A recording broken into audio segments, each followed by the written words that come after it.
So there we have it, a time-lapse using the new update for the 1212 AD mod that puts Attila into the medieval world. A mod that I do really love, and the developers have done an incredible job at it. This is, of course, using the latest patch. So yeah, 2 turns per year, it's now 1282, about 150 turns. Yeah, sadly I can't really go much further as, you know, you can probably see by this point, not much is happening. Like, England hasn't done anything since destroying France and Burgundy. You know, the Reconquista happened, but then, you know, they haven't done anything. And that's just the problem with it right now. It's like, let's look at England. They love everybody around them. They have an alliance with everybody around them, meaning they're not going to war anymore. That's just a problem of the engine and the AI. Nothing I think the developers can do about that. But yeah, like, they're gonna, you know, the Abbasids down here, they're not gonna take these territories. They will expand further north, but that's about it. Anyway, I wanted to continue up until the fall of Constantinople, and it did fall to the Latin pretenders. So some little things that I want to point out right here. We have the commune of Verona, all the way down here. They started over here.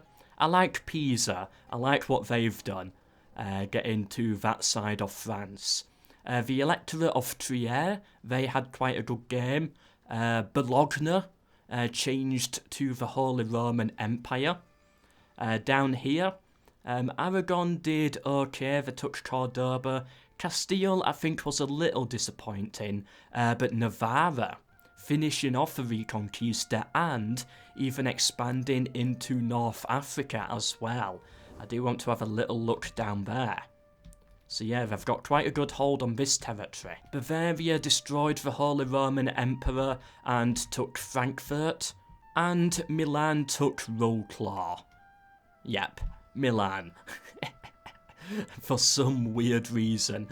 So yeah, the Mongols right now, they're not much of a threat.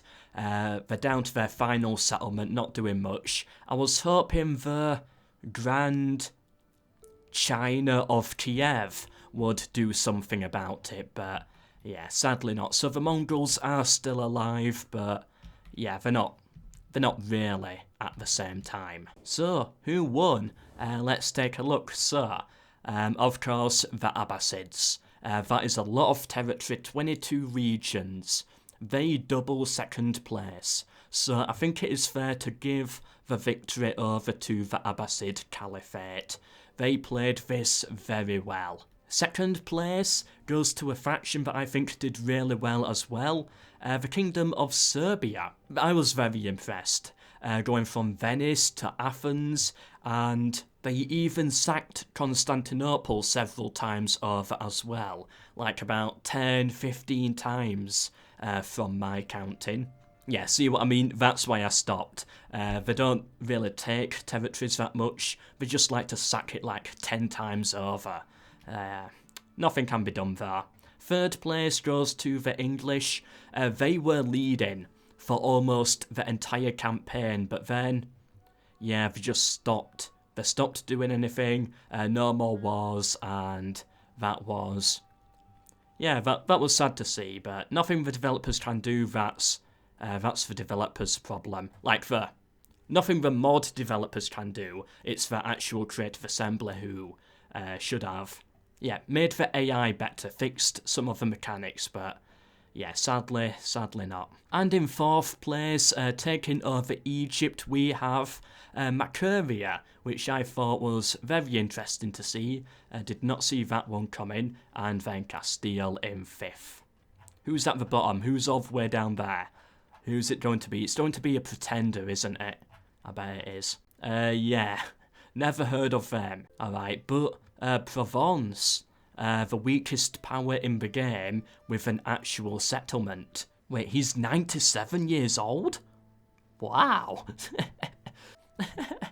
115 over here. 104? Wow. The Pope is 121 years old. Imagine being a cardinal, like just waiting for him to die. Come on, he's 80 years old. It's bound to happen anytime. I am next in line to be the Pope. And then 90, 100, 120, and he's still going. Oh, but the 84-year-old, he gets the title, the Old. Of course he does. And Pero, 72, yeah, Pero, the Old. The Crusaders didn't do much. Antioch, they had 3 settlements at the end. Looks like they are going to try and, more than likely, sack this settlement.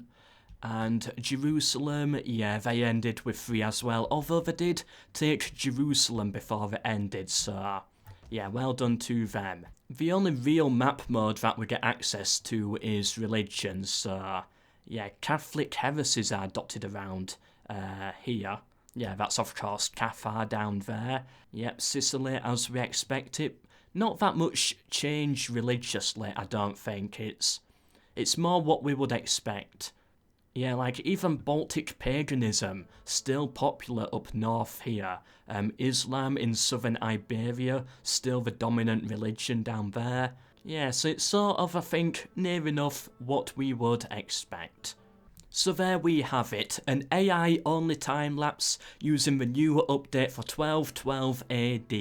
I do hope you enjoyed it. If you did, please do subscribe and like the video. If it's popular, I might do more like this, for other mods, or maybe the vanilla base games, or maybe just, you know, the DLC possibly as well. Let me know. The AI campaigns weren't that popular, but I'm hoping, you know, maybe it's because they were a little too long, too much to invest into, so yeah, I cramped it all into just one video, and I hope this is, you know, at least a little bit more interesting then. I'll give it a go, I'll see how it does. But yeah, I think time-lapses would be the better option for the newer titles.